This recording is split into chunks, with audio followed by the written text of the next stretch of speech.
So I wanted to do this video really bad because I've been seeing all the love that I've been getting about my views on Toni, because I think that, I don't know what it is, but a lot of people don't really speak up for Toni in a positive manner.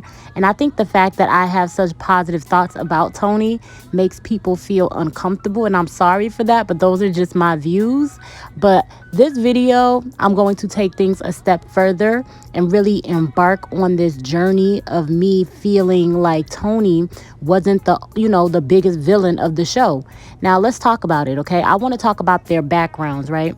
I want to talk about a few different things. First, I'm going to start with the influences of their mothers, right? Now, let's first start by talking about Joan's mom, right? Now, Joan's mom, as a career-driven alpha female, might have set high expectations for Joan, which contributed to her critical nature and need for validation. When Toni, on the other hand, Toni's mom absence due to her alcoholism and illness left Toni's sister to raise her, which might have made her reliant on strong female figures like Joan. This could explain why Toni often leans on Joan as a motherly role. I'm sick and tired of you blaming me for getting out of this hellhole. It's not my fault you didn't have the strength to leave. You didn't have the strength to stay. Stay for what? So I can work at Value, pick and eat my dinner in front of Wheel of Fortune? Better than spreading my legs for the highest bidder. I don't need this. And I also would like to explore their fathers. So the influences of their father. Joan's father abandonment likely contributed to her sabotaging behavior in relationships. His desire for freedom and criticism of structure might make Joan a bit weary of commitment and stability. How did the daughter of a ex-Black Panther, freewheeling nudist father end up obsessed with living by the rules? I don't know. I do. If you and my big-footed mama just stayed together, I wouldn't be so messed up. Oh, baby girl. Now, whereas Toni's father, steadfastness and care for the family, despite, her mother issues and all of that, might have instilled in Toni a sense of what she wants, in a partner, and the importance of stability and support within a relationship. A relationship ain't worth a lick unless someone's running out. Every morning of my life, when y'all thought I was going to work, I was just running out on your mama. But you always came back. And I want to talk about both of these ladies' backgrounds. Let's start with Joan's background. Joan grew up in a household with divorced parents. Her father abandoned her mother when things got complicated, seeking freedom from what he described as a controlled and structured environment. Next time you come to town for whatever, you need to call me a week ahead of time. Fax me an itinerary, send a smoke signal, give me some sort of warning. Joan, I left my mama's house at 16. I left your mama's house at 37. I'm not doing it again. I won't do it again. I'm sorry, I love you to death, but I don't follow anybody's rules but my own. Fine, but I'm not calling you next time I come to D.C. You don't have to. Yes, I do. By whose rules? The rules. They're just out there, They don't belong to any one person. Joan's mom is well established. She's a career woman, and I would consider her an alpha female. Joan, how many years have I been an investment consultant? I know you started doing it after one of your divorces, so that's either 79, spring 84, winter 84. I told you not to mess with me. Who has been married 3 times. She maintains a critical relationship with Joan, which has likely influenced, Joan's self-sabotaging behavior in relationships. You refinanced this house, didn't you? This is my house that my mother left you. My parents were the first Black family on this block. They worked too hard to buy this house only to have you throw it away on a whim. This is not a whim. I have a solid plan and I'm putting my heart into it. Well, what's going to happen when you fail? I don't know, Mom. Maybe I'll do what you do every time one of your marriages fails. I'll just move on to the next one. I may have gone through some marriages, but I never jeopardized my career. But you never had a man, and now you're throwing away your career. What the hell are you doing with your life? Mom, is it too much to ask for you to be supportive of me for once? I am always supportive. I'm trying to give you some damn good advice. Maybe I don't want advice from my mother. Maybe I just want my mother to give me a hug and a boost and to tell me that I'm great and that I can do it, even if she doesn't think that I can. The most loving thing I can do is tell you you're making a big mistake. The biggest mistake I made my entire life is trying to please you. Mom, I am done trading my happiness for your approval. I have finally found something that I really want to do, and if you can't be supportive of me, then I don't need you here. Now, Joan's father, departure and criticism of her mother's, structured lifestyle may have left Joan seeking like acceptance and struggling to maintain good relationships. Could you please explain to me why my child would squander an $80,000 law school education, a highly respected position in a blue chip law firm, not to mention the belief that those who love you had, and I stress had, in your potential? I just wasn't happy being a lawyer. Whereas Toni was raised by her oldest sister because her mom has an alcoholic situation, was an alcoholic, and she was often sick, leaving her oldest child to take on the responsibility of the parental responsibility. I want you to go and lay down in the back, and I'm going to call your sponsor. Let's go. Relax. The fat one know what to do.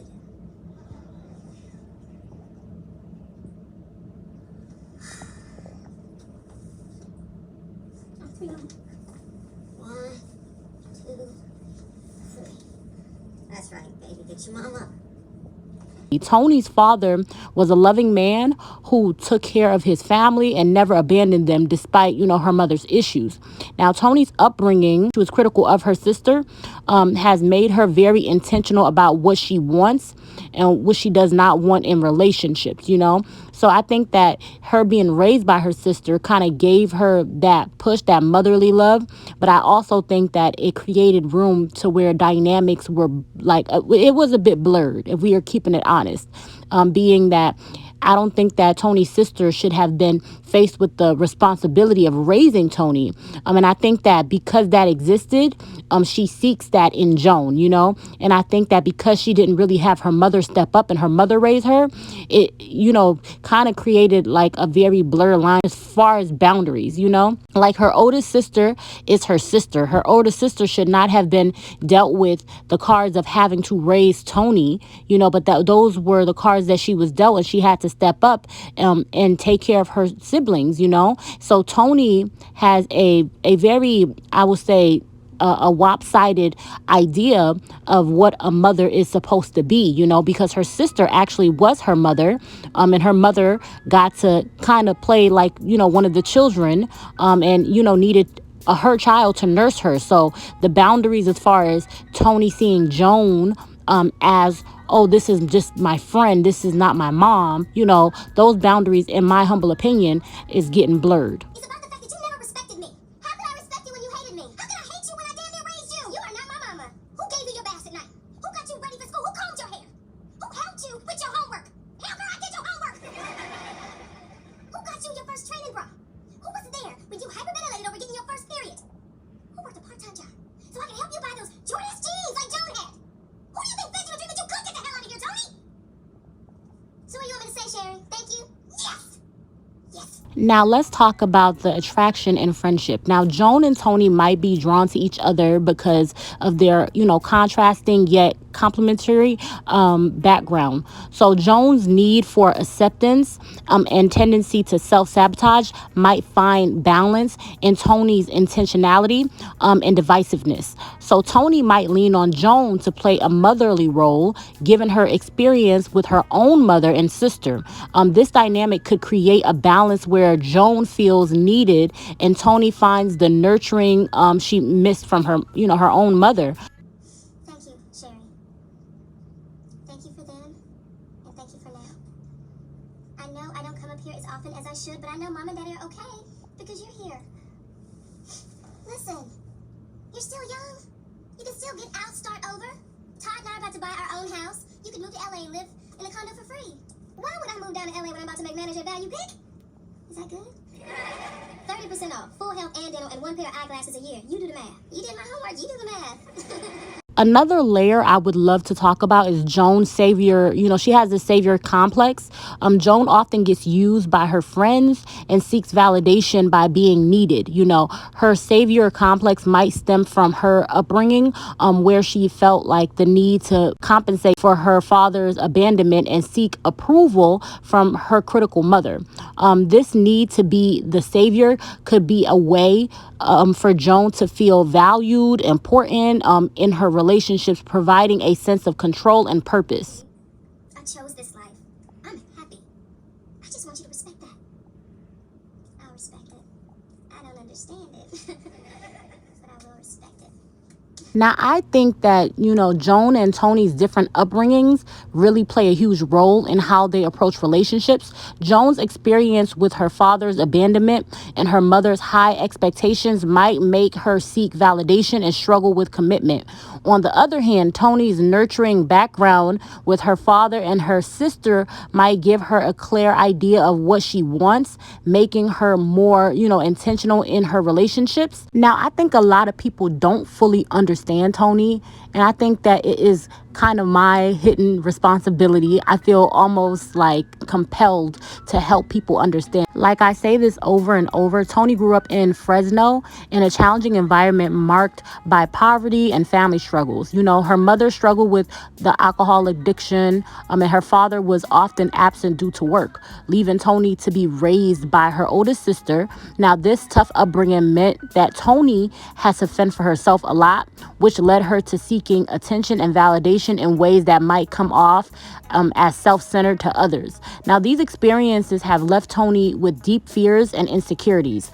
She has an intense fear of going back to Fresno because it reminds her of the hardships she faced. This fear isn't just about the place, but about the painful memories and emotional scars that, come from it. Like all of this happened to Tony.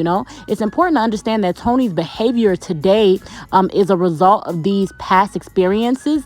She might, seem guarded, defensive, but, that's her way of protecting herself from getting hurt again. Oh, nothing until you've had a drunk mother, okay, Lynn? Tony. What? See, all we're saying is that maybe now isn't the time to bail on your mom. Well, what is a good time, Joan? Huh? Should I wait until she's drunk at my baby shower? Your mom is sick.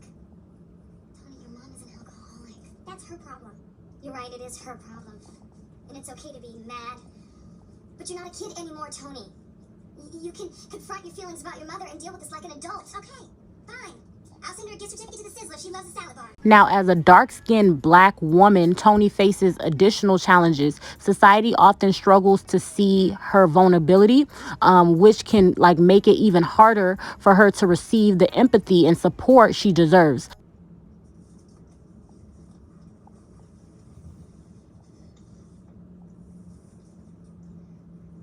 A lot of people brought up Joan's potential jealousy. Now, Joan's jealousy towards Tony could stem from their, contrasting approaches to relationships. Joan might feel envious of Tony's confidence and assertiveness in pursuing what she wants, and especially in romance and relationships. Joan's own insecurities and past experience could also play a role in her feelings of jealousy towards Tony.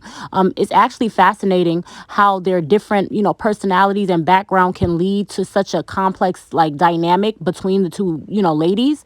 But we're gonna talk about this. Hey, Sherry. Hey. Sure is a lot of white to clean. Speaking of white, Antoinette Marie Childs, why didn't you tell me your fiance was a Jewish boy? Tony and Joan have had a complicated relationship from the start. Tony, with her strong personality and sometimes self-centered actions, often clashes with Joan more grounded and straightforward demeanor. One of the major points of conflict is Tony's infidelity, and how Joan handled it. Joan's decision to disclose Tony's cheating to Greg, even if it was accidental, created a significant rift, within their friendship. This action was seen as a betrayal by Tony, and it hurt her deeply. Tony's reaction to this betrayal, whether, conscious or unconscious, often comes off as retaliatory. Like, for instance, when Tony told Joan's manager about her relationship with her sex addiction's boyfriend, you guys remember that episode. It seemed like a breach of trust, kind of similar to Joan telling Greg the entire, the whole situation where Joan told Greg that Tony was cheating. However, people tend to be more forgiving to Joan, possibly because she is often portrayed as the more morally upright character, whereas Tony flaws are more, out there, and people kind of is more highlighted. These ongoing conflicts and misunderstanding contribute to the complexity of their friendship. Each character actions are like influenced by their past experiences and the history they shared, making it difficult for them to like fully trust each other. Like this history of conflict is actually crucial in understanding why their relationship is so strained and why Toni often feels like unfairly judged compared to Joan. Like in Girlfriends, Toni being the dark skinned black girl, black woman, and Joan being the light skinned, could actually influence viewers' biases. Colorism is like a real issue within many communities where a lighter skin is often unfairly associated with positive traits like being more trustworthy or morally, superior, while like dark skin can unfairly be linked to negative traits. Now, Toni's confidence and over the top attitude might be, interpreted more harshly because of these like these different biases.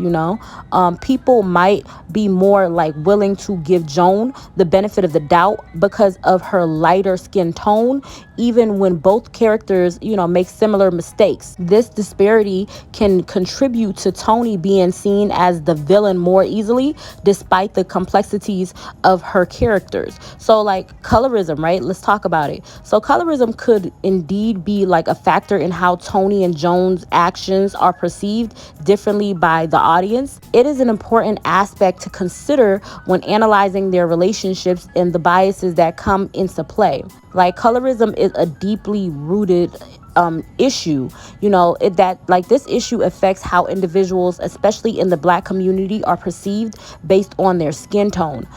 In the context of Girlfriends, Toni's darker skin tone and Joan's light skin tone could influence how viewers interpret their actions and their personalities. Society tendency to associate lighter skin with positive attributes and darker skin with negative ones can create a biased lens through which we view characters like Toni and Joan. So when Toni, as a darker skinned black woman, displays confidence and over the top attitude, some viewers may subsequently view her behavior more critically compared to Joan, who like on the other hand, Joan is like lighter skin. So Joan may be like received more, she might get more leniency and like more understanding for her actions, even if like they mirror Toni's due to these, preconceived notions and associated with skin tone. So this dynamic actually adds layers